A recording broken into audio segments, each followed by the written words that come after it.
of Gods and Game Masters presents Worldbuilding with Treasure. Treasure. As much as glory or righteousness or saving the world, characters, whether PC or original characters, honestly, some of this applies to fiction as well, are motivated to go out and engage in adventuring or heroism by the promise of loot. Some of our most famous heroes get involved in epic quests simply for monetary gain, at least initially. Conan, Fafhrd and the Grey Mouser, the list goes on. Bounty boards, quest givers, guilds, you name it, they motivate folks to go do their dirty work by paying them. But in a lot of games, treasure doesn't mean anything. After a few levels, or the first few adventures if you're playing a game with a different means of advancement like character points, it loses its luster. You have a lot of it and nothing to spend it on, or your game isn't even about getting treasure, which is perfectly fine, but helping the less fortunate or just doing good. But the treasure is still in a lot of games. There are tons of it. Gold, gems, art objects, magic items. D&D 5e gives out a bunch of it by default. Ridiculous amounts. It gets boring and useless pretty quickly.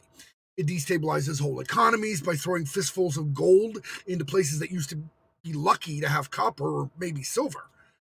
That can actually be pretty useful for storytelling in some circumstances if you want to get into it. So why even have it? I mean, once the characters have a lot of it, why give more? One reasonable answer is don't. Stop giving out treasure once the characters have gotten what they need to live large. Let them earn just enough to maintain their chosen lifestyle and motivate them with other things like revenge or justice or defense or, yes, saving the world. But that doesn't always feel satisfying either. Another answer, and one I like, is to give them more expenses. Make sure they have to build and maintain a stronghold or a temple or an orphanage. Make them responsible for whole communities. Tithe them, tax them, steal from them. You think they were motivated by loot before? Now they want that loot back and revenge on the thief. But, I love that word, there's a whole other layer to treasure that's getting missed, even with cool magic items, which, as others have said, need to be cooler than just +1 this or that.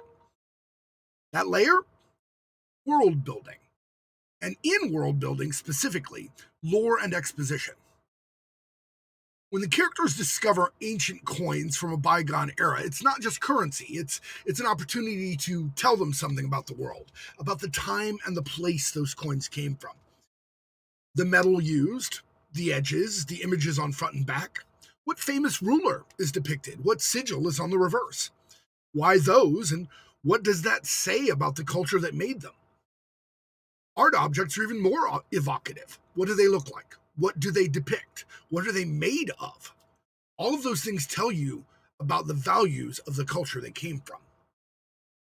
They also tell you about the people or creatures that had them. Were they art or currency in use by the culture, the person or monster you got them from? Were they stolen, scavenged, or looted from others? Why does that person or that monster value that kind of treasure specifically? Or is it just detritus left over from their predations? That right there tells you what the creature doesn't value, and also what sort of being they fed on. Where did you find the loot? How was it protected? Or not? Why? So much information there with no boring, long lore dumps, right? Magic items are a whole other field for world builders. What does it do? Why does it do that? A sword that glows blue in the presence of servants of a specific dark lord and burns them as it cuts says absolute volumes about a certain time, place, and culture, as does the construction of it, the material, the decoration, or lack thereof. A lance crafted to be especially deadly to dragons tells you those people had a real dragon problem. And warriors mighty enough and well protected enough to have a decent chance against one in a melee. Discovering it before you ever meet a dragon could tell you a huge amount about dragons in that world. Honestly, the reasons just go on and on. What would Elric of Manibene have been without Stormbringer? Without the One Ring, there is no Lord of the Rings. But on a smaller scale, the swords the hobbits got from the Barrow Downs are some of the finest examples of world building and storytelling in fantasy fiction. Introduced very near the beginning of the tale, they inform us about the conflict between the men of Arnor, descendants of Numenor, and the Witch King of Angmar.